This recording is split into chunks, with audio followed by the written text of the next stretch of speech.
All right, man.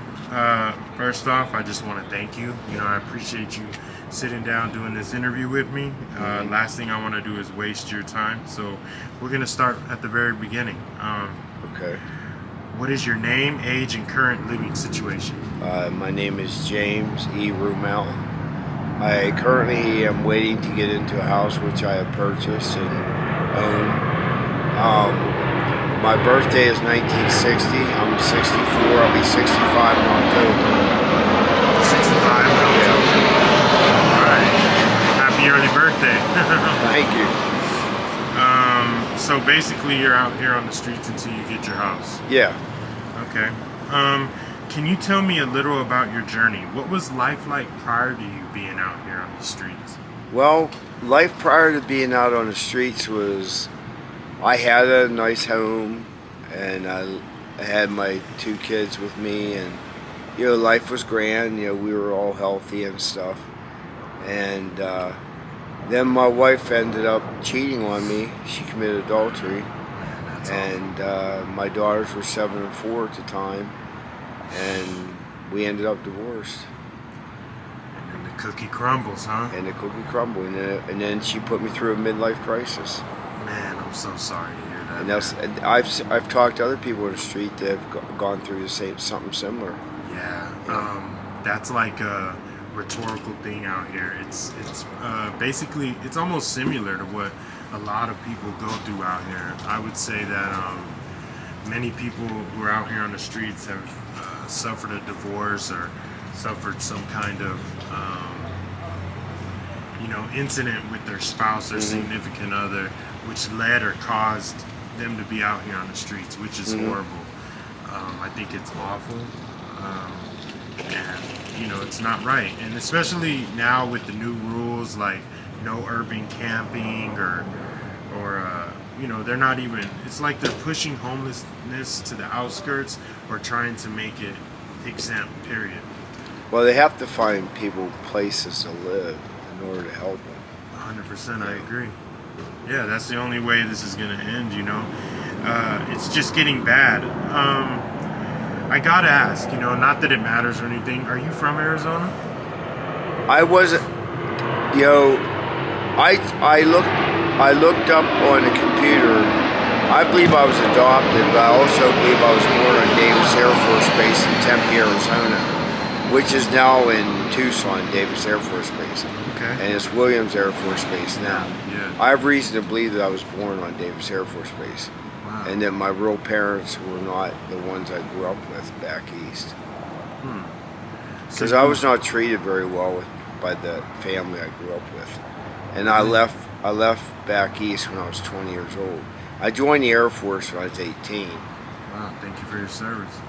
But I was in Vietnam at a very young age. Yeah, wow. Thank you so much for your 6 service. months. Yeah, appreciate you for that. Yeah, you're a war hero, huh?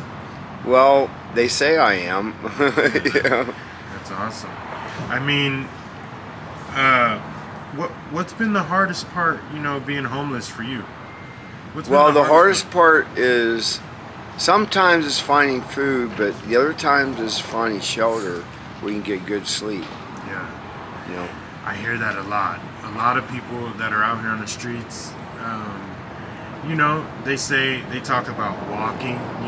They're always walking a lot, like 4 to 5, 6 miles a day. Right. And also finding restrooms is getting to be a hardship. Right. Now with so many people doing drugs and doing illicit things inside. Yeah, restrooms. I don't do the B's and the G's. Yes. A lot of people lock the restrooms, essentially. So, being that they lock them, it's hard for people to find restrooms nowadays, unless it's a big store, or a big chain, company like that. So yeah, I agree with you.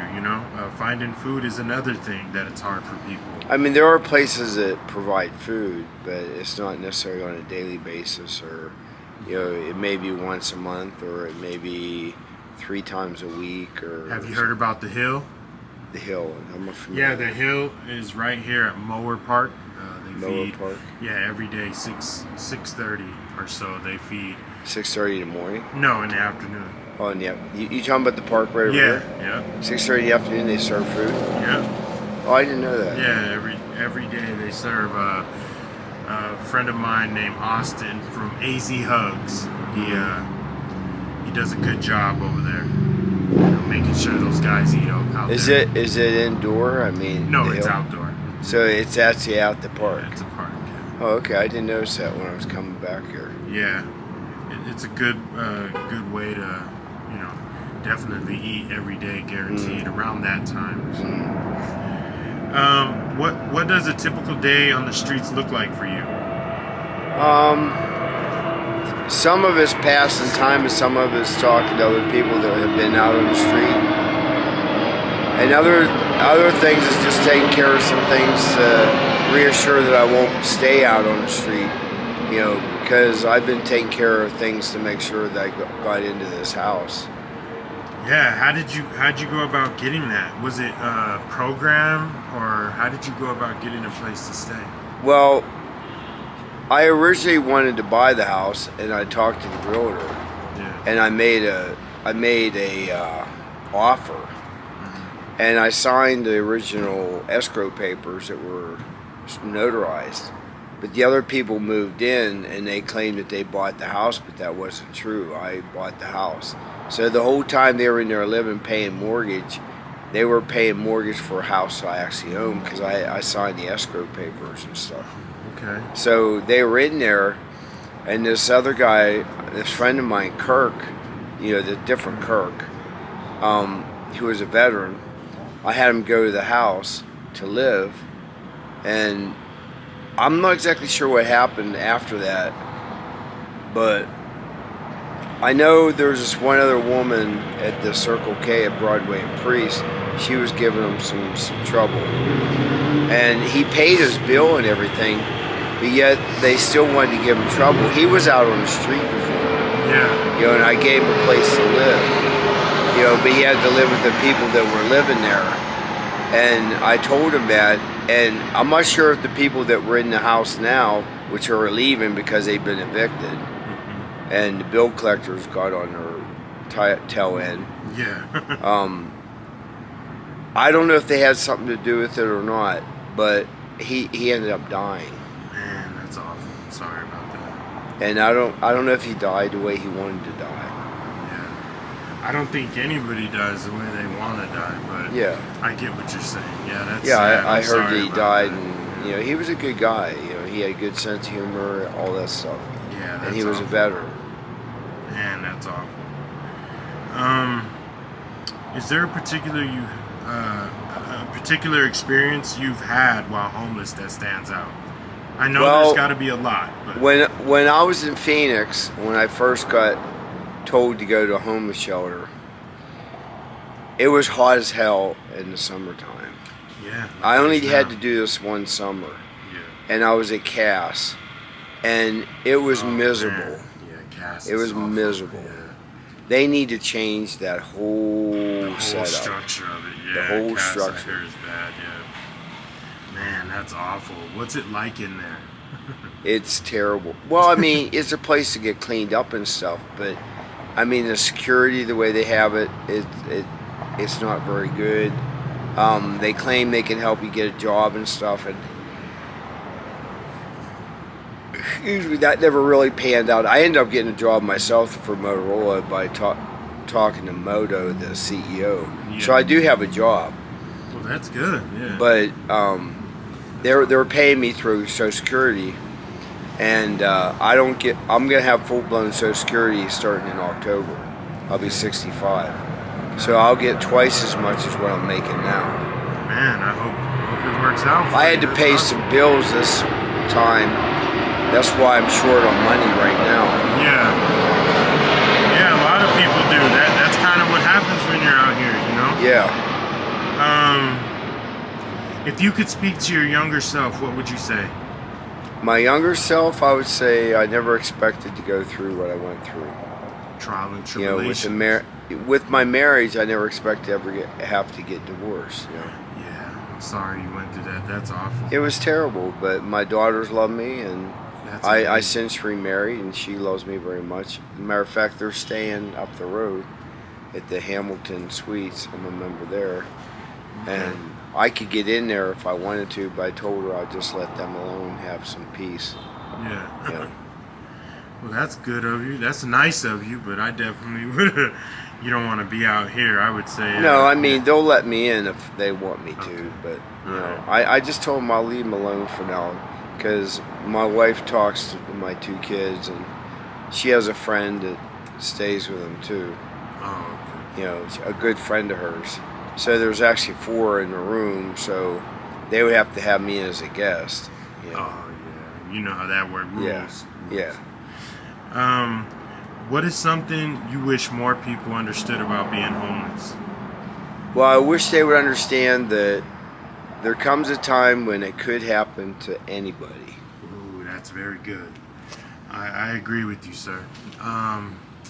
I feel like anybody can be homeless. I always say this: you're a slip, fall, check, drink away from being homeless. So the last thing you want to do is cast judgment upon somebody else. Yeah, I agree with you 100%. This world is callous. It's really callous, and a lot of people have become numb to what it's like to deal with somebody who's going through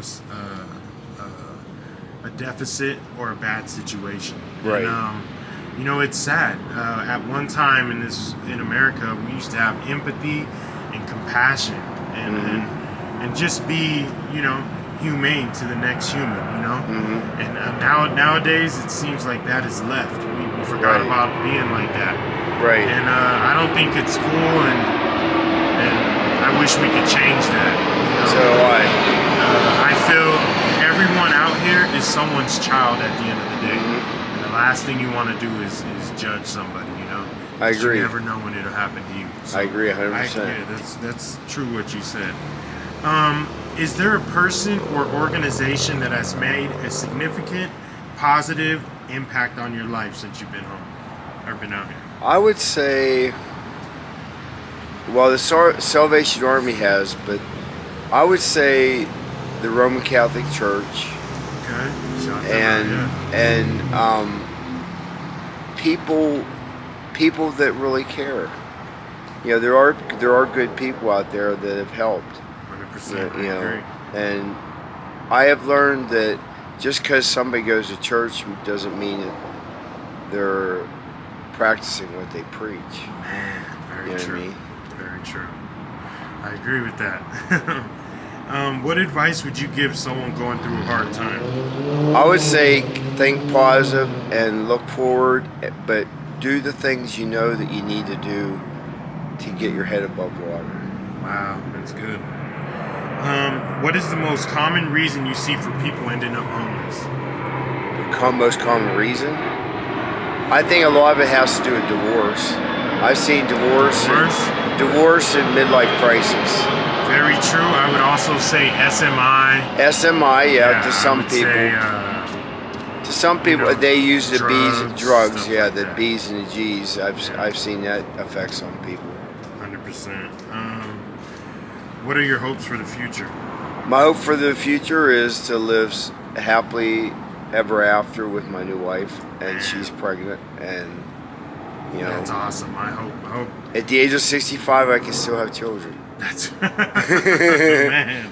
You're a super trooper. She's younger than I am, but Wow. Yeah. That's cool, man. Good for you. What is a skill or talent you have that people might not expect? a skill or talent. Well, I have many talents. God gave me many talents, but I'm a very good engineer. Really? And that's one of the reasons why Motorola hired me. Wow, that's awesome. I even won the Honeywell Engineering Excellence Award when I went to ASU. Wow, that's awesome. So Man. I was an honor student, and I never expected to be out on the street ever. You know what I mean? Because I always paid my own bills, everything. No one ever expects to be on the streets. Like I said, it can happen in the blink of an eye. Oh yeah, Things can be going good, and then boom, Yeah. life hits you with the wrench. yeah, So, exactly. Well, man, hey, there it is. That was pretty good, man. Last but not least, do you have a Cash App, Venmo, PayPal, or Chime, or anything like that that you would like to shout out, just in case whoever sees this interview, you never know, they might have empathy or compassion, or find it in their heart to want to help or donate to your situation? Well, my wife has a PayPal. You want to shout it out? Well, I don't know the number, but I can give my number. You don't want to say your number. It would be a name or something. Oh, okay. Lacey Goldwyn. Okay. And I'm James E. Rumel. And there it is, folks. Thank you so much. You've been a gentleman and a scholar. Thank you for your service.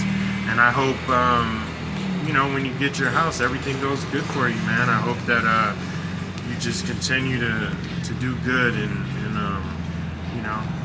everything works out with you and your new wife. You have a good one, man. All right. Thank you. Thank you.